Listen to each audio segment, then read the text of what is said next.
Okay, guys. So, welcome back. I hope you're all safe and doing well. Let's refresh our memories together regarding this reading selection. The first thing we know is that children in Sudan, they're not living a regular childhood. What's the main issue here? They were being prepared to go to wars and they are being Yeah, they were being soldiered. Or, in other words, those child soldiers are pushed into fighting, into aggression, knowing that what human rights are they supposed to be sharing right now, or at least living right now?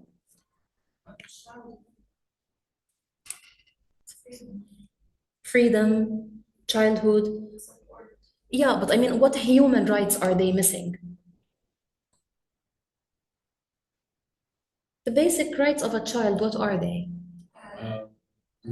Learning, education, safety. Do you know that in the Universal Declaration of Human Rights, children have the right to play? It's a right to play. Are these children enjoying any of their rights? Nothing.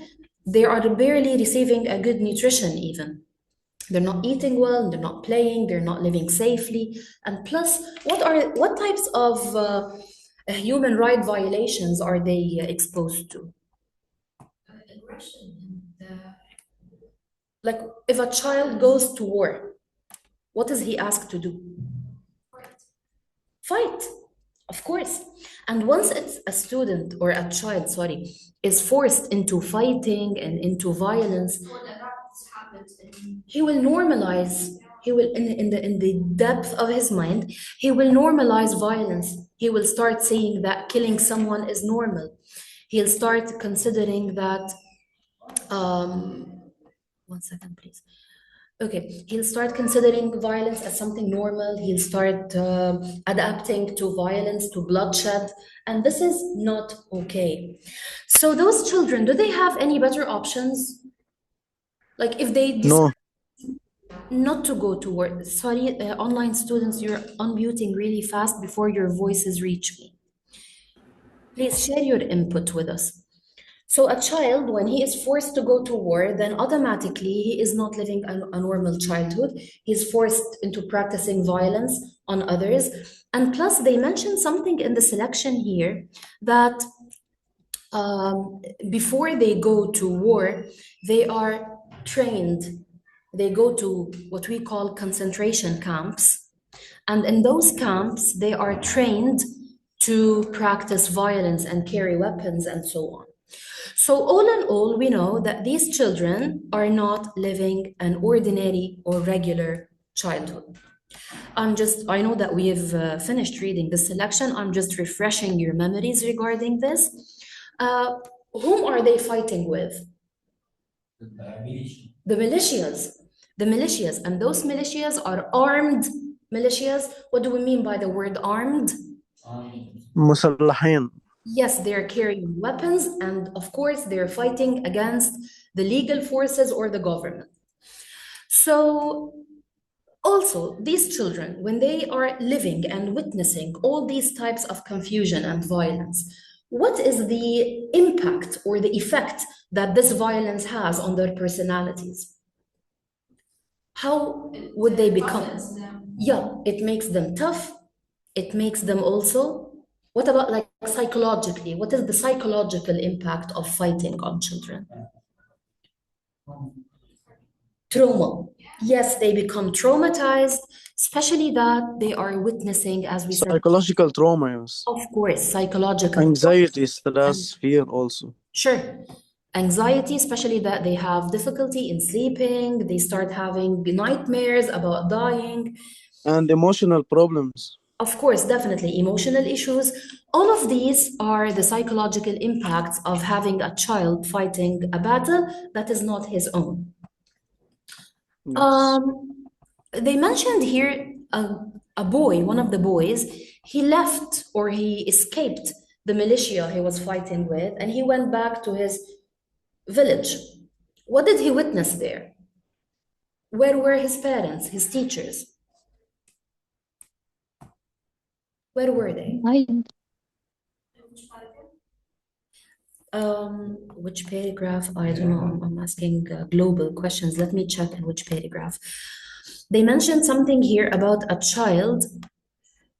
I guess it's in It's a child رجعوه على his village English. يعني. English. He went back. English. Yeah, he found He that didn't find anyone. he didn't find anyone. He found that his teachers, his parents were either fighting or dead. And this made him take the tough decision of doing what? To go to war. To rejoin. Exactly. To rejoin the militia. The militia. He decided to go back because he didn't even find food. So he said, at least over there, they're feeding us. So imagine this, what we call warrior culture. It's a warrior culture. It's a culture that supports this mentality. It's a culture that encourages teenagers, or it normalizes the idea that teenagers or underage children go to fight. And again, this is a direct violation of their human rights. Now, if we go to the list of questions that we have on page, give me a second. We've already answered these. Who is David Zalo? We mentioned he's a 16-year-old boy who went to fight. What makes Sudan special concerning child soldiering? Is it normal in Sudan to soldier children? Of course. So unfortunately, Sudan is one of the countries that normalizes fighting among children, and it doesn't actually respect any of their human rights. And we said what's special about Sudan is that it's full of chaos. And you know, when the situation is chaotic, then everything becomes normal. Everything becomes Ahmad, what do you mean if anyone can take it? إذا حدا بس بيقدر يصور لي التكست لأن الكتابة مش عاملة إيه يمكن تاركوا بتضيع من بعض. I can post it as a PDF, don't worry. But not now, okay? Later today. لأن كان بدي أجاوب معك إذا post it now. Oh, I'll be sharing my screen. Can you see my screen, Ahmad? إيه Okay, شايف. sure. تمام الكتابة عاملة إيه؟ Don't worry. For خلاص. every question, I'm gonna refer you to the designated paragraph that you'll find the answer in. Okay? أي question لو بدنا نعمل answer. Don't worry. We are just right now reviewing those list of questions. We have already answered them in class. I'm just refreshing your memories because it's been a while. So what makes Sudan special, as we said in number 2, is that it's full of chaos, and the number of children who are armed is surging. What do we mean by? Yeah, it's surging. A surge is a wave. And when I say the number is surging, it means it's soaring, it's increasing rapidly. So it's becoming more and more common to see child soldiers everywhere. Now, they asked us in question 3, what 2 contradictory attitudes concerning holding weapons are presented in paragraph 4? They said something about kids are either armed to feel safe, Yeah. or forced to defend themselves. Exactly. At first, children find in using weapons safety. They find safety that I'm carrying a weapon, I can defend myself, defend my family. So at first, they find safety in weapons. But after that, after they see their parents, their friends dying in front of them, what is the shift that happens in their attitude? Do they still feel safe about holding weapons when they see dear people dying? No, of course, their attitude becomes very negative, and it shifts, as we see here in paragraph 4, to an attitude of fear.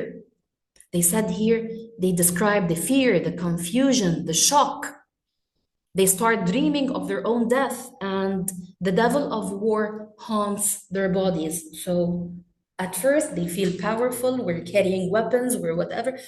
But later on, this attitude shifts into a very negative attitude. Final question in this list here. We have, sorry. Excuse me, guys. Yeah. They mentioned here also what are the reasons that obliged David to join and rejoin the militia. I guess we've already answered this. He joined the militia at first because it made him feel powerful, of value. I'm old enough to defend myself, my village, my family.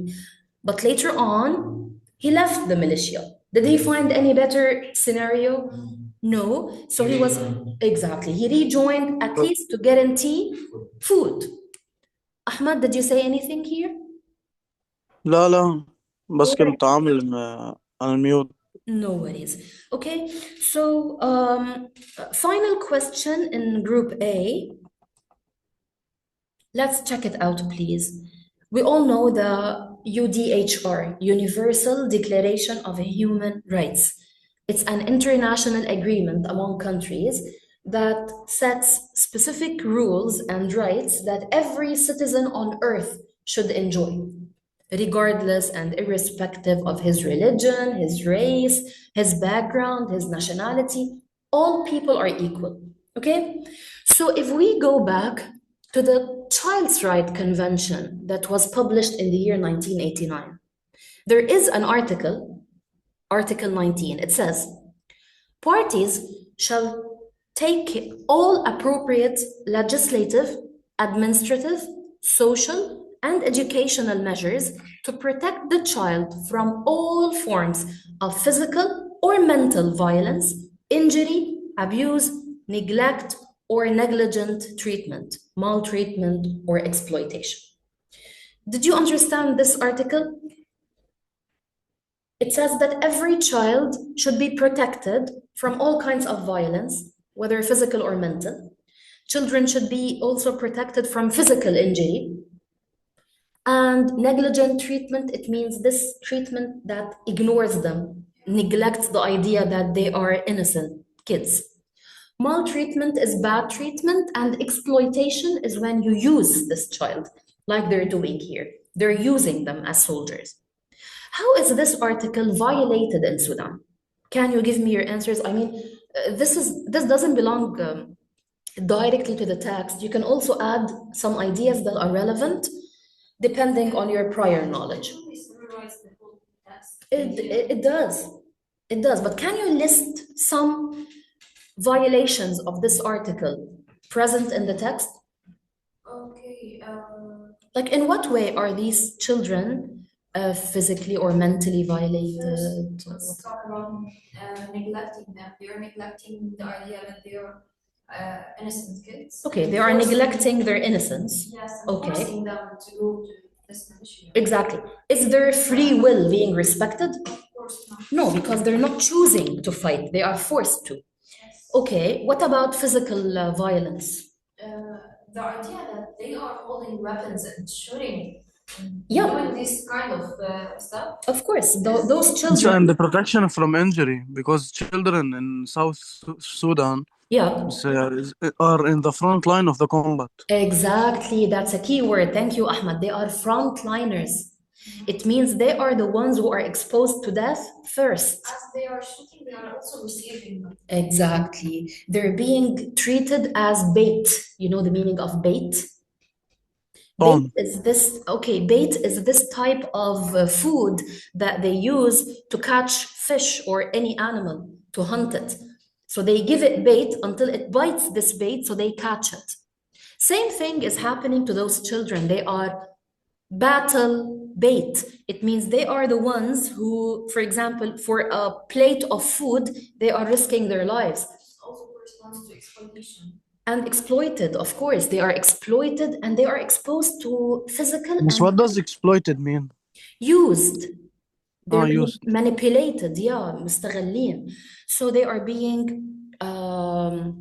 exploited, they are receiving physical and mental injury, and we have already explained what types of physical injury they're exposed to. And كمان they are being exploited لأنه هن children and they are recruited in militias instead of being in schools. Definitely, definitely. And what about their psychological damage as well? As we Of said course. before? Okay. And on mental violence.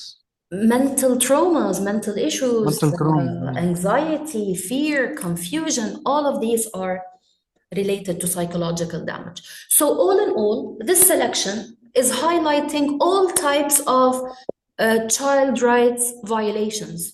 practiced in Sudan against children. So child soldiering in the very first place, it's a direct violation of children's rights. Children are not soldiers. Okay, and as we said before, they are experiencing physical, mental damage, exploitation, hatred. You're teaching a child to hate. You're teaching a child to kill. You're teaching a child to normalize violence. As for now, we proceed. Attempting to join. Sorry, guys. Is there anyone in the waiting room? Okay. So we continue. If we proceed to part B in this lesson, we begin, of course, we all know that part B is related to skills. So what is the relation between the subtitle and the text? The subtitle, do you know the difference between a title and a subtitle?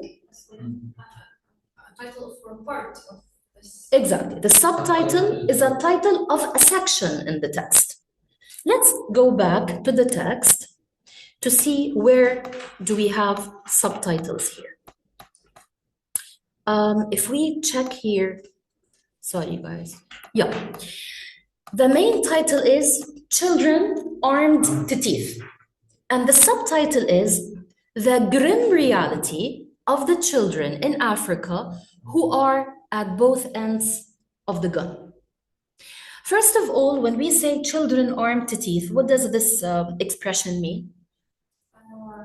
They are fully armed. Fully, extremely, yes, yes. Armed to teeth, it means they are totally armed, carrying weapons very seriously. It mean that if they have nothing else to fight with, they fight with their own teeth. It could be also, yes, armed to teeth, it means like they are so attached to their weapons as well, of course. And the subtitle says, The Grim Reality. Something grim is something very serious and sad. So the grim reality of the children in Africa who are at both ends of the gun. When a child is at both ends of the gun, what does it mean? When a child is at both sides. And getting shot. Excellent. So the children, they are the ones who are killing and they are the ones who are being killed. So they are at both ends of the gun. So in this question, the author is using the subtitle to do what exactly? I mean, is it enough to say children armed to teeth? Would you understand anything specific? No, the subtitle, what is it trying to do? It's illustrating, it's giving us some extra explanation about what this title means and what the selection is going to be about. So if I tell you children armed to teeth, okay, you'll understand that it's about children and weapons, okay.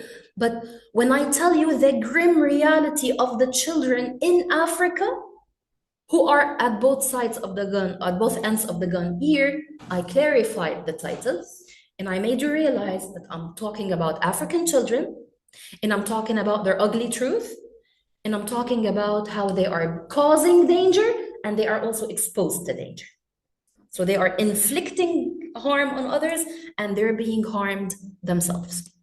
So this is exactly the duty of the subtitle. We proceed, excuse me, I'm shifting a bit fast. Question 2.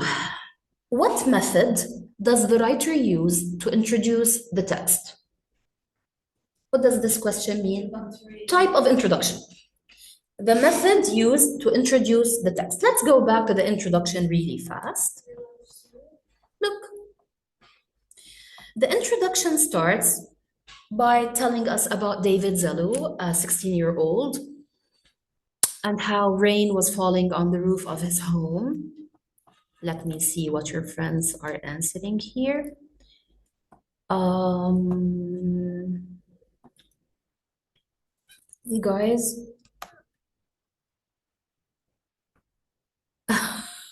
Ahmed, I'm sorry. I'm sorry. I know. We can hear it here as well. Okay, so when I speak about David Zalo, the 16-year-old, and how he is hearing the rain falling overhead, and they're telling us how those children, when it rains, how they jump in puddles, how David is a bodyguard of a rebel militiaman, and how thousands of other children like him in Africa are soldiers as well. What type of introduction is this? In other words, it's an anecdote. Yeah. It's a short story about David Zalo. When I read this paragraph about him, automatically I'll know that this text is going to be about this kid or about child soldiers in general. So by telling us briefly the story of David Zalo, we use this anecdote to introduce the main topic of the text, which is child soldiering. So yes, the introduction is an anecdote. What purpose does it serve? What is the purpose of this introduction? Those are fixed, you know? Yeah. Introduce the main idea, which is child soldiering in Sudan, the main idea. We introduce the topic. Like a glimpse of So grabbing the reader's attention, of course, of course. So, and even you can say that you are triggering the reader's curiosity to read on. All of these are valid answers. We proceed. Guys, if I'm going too fast, please interrupt me. Let me repeat if there's anything unclear. Slayman, Lulwa, Ahmad, everybody, Yes, Farouk. everything is okay. Perfect. لا كله تمام. Everything is okay. So Perfect. So we proceed.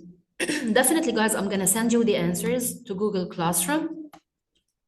So don't worry.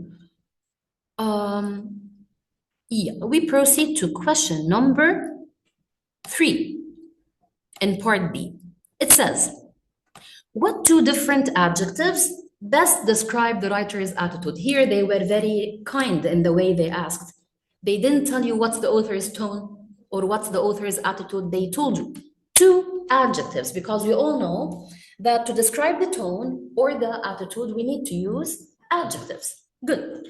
So if I go back to paragraph 7, let's go back to paragraph 7 and see the author's tone. Yeah. If we skim through paragraph 7, it speaks about the UNICEF, how it runs a program to reunite the soldiers with their families, how it offers counseling as well as assistance with schooling and skills, and providing material help to desperately poor families. Many of the boys who have been in the bush are irrevocably changed. So children who go to war are irrevocably changed. It means irreversible damage. You cannot fix them. The tone is objective here. Let's proceed. Most talk of having nightmares, and their teachers and parents describe their anger and spasms of violence. Some have taken part in atrocities. Atrocities are like crimes and misbehavior, and in beating and torturing the local people. So even when they leave the battle, they return as very aggressive and violent people. So what's the author's tone here? You can say concerned can because we say critical ولا لا؟ he is critical. Possibly it's a valid answer as well, because at the end of the day, he's criticizing their behavior. But is he trying to criticize them for the sake of criticizing, or is he trying to express the idea that those children require counseling and assistance, as they said here? It's just displaying his idea. He's not waiting for. Yeah, but I mean the author's I tone. don't think it's critical. Okay, he's mentioning that what they are doing is unacceptable, Yeah. but at the end of the day, he's offering a solution as well. He's telling us they require counseling and assistance. So we cannot judge a child or blame a child for misbehaving or for committing any sort of atrocities, because at the end of the day, he's underage and he's not mature enough to realize how to behave properly, especially in the absence of his parents and teachers. So he's left out. So in this case, the author's tone is both helpful because he's offering help, offering a solution. And you can tell me he's critical, he's sad, he's miserable, he's sorry. He feels sorry for those children, right? He pities them. So here we have two attitudes. One is helpful and the other is pitiful, sorry, sad, critical. All of these are acceptable. But what's important is to justify each adjective you choose. You know, if you tell me he's hopeful, Can we say concerned كمان? of course he's concerned. So you can tell me, for example, he's hopeful because he mentioned that there should be a program to counsel and assist those children. Okay, that's a sign of hope. It means it's not the end. We can still fix those children.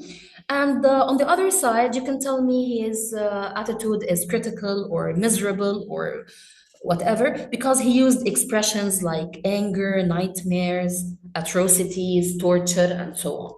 Okay? Is it clear like that? Clear.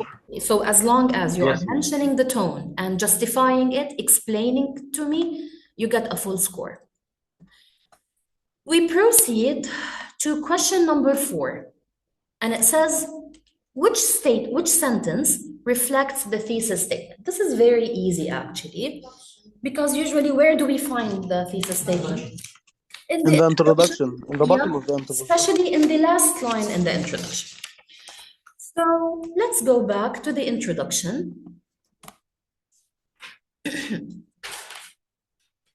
Okay. Let me see if there's any Most second are still word. fighting. Efforts are being made. Let me check if here. Okay, this is the last line of one here. It says most are fighting.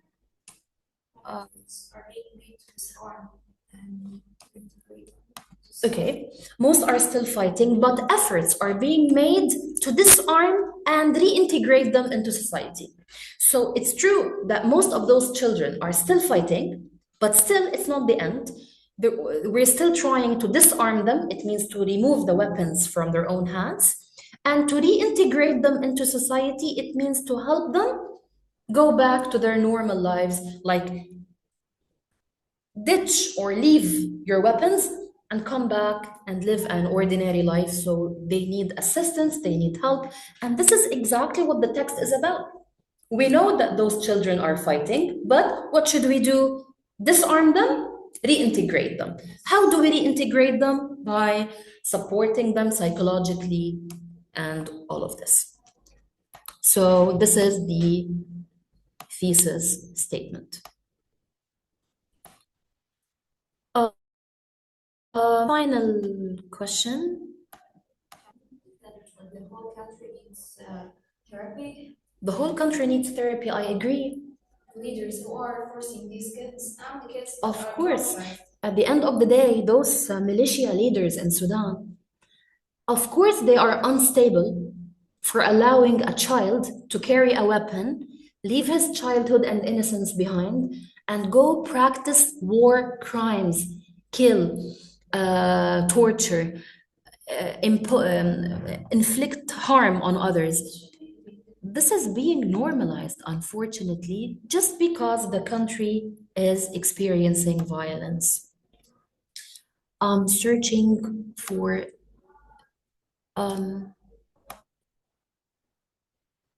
Alawiya, definitely no exams. No. At least not for now. Okay, let's wait and see how the situation will become in the upcoming period. Identify and explain a figure of speech used in. Let's go to paragraph 4 and see the figure of speech. Yeah. Yes, paragraph 4. Look, I'm gonna keep graph 4 in front of you on the screen, and please try to find the figure of speech here. I guess it's very easy to detect it.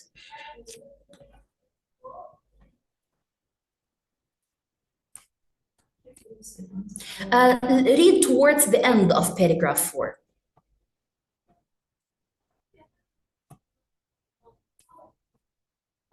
Miss, what is the question? A figure of speech towards the end of paragraph 4.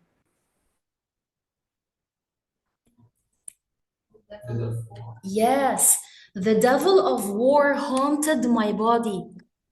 Haunted my Excellent. body, yes. Yes, Metaphor. Rayan. Thank you, Rayan, for underlining it as well. Yes, guys, the devil of war haunted my body. We all know that war is a certain event.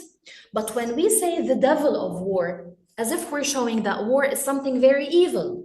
But is there anything like the devil of war? No, so it's a metaphorical expression. It means I don't mean or I don't target the literal meaning of the sentence, but it's an image I'm trying to create in the reader's mind to show that I'm comparing the war to a devil without using like or as. So it's a metaphor. And what do you think the purpose of this metaphor is? They didn't choose going to war, but it actually happened to them. Yeah, but I mean the devil of war, why did he use this expression? Show how evil it is. To show how evil war is. Exactly. The reality of war is that it's a very evil and bad, of course. It's very evil and it's very harsh on children and their well-being. All right, guys. I'm gonna proceed until the end of the session. We still have like a few minutes.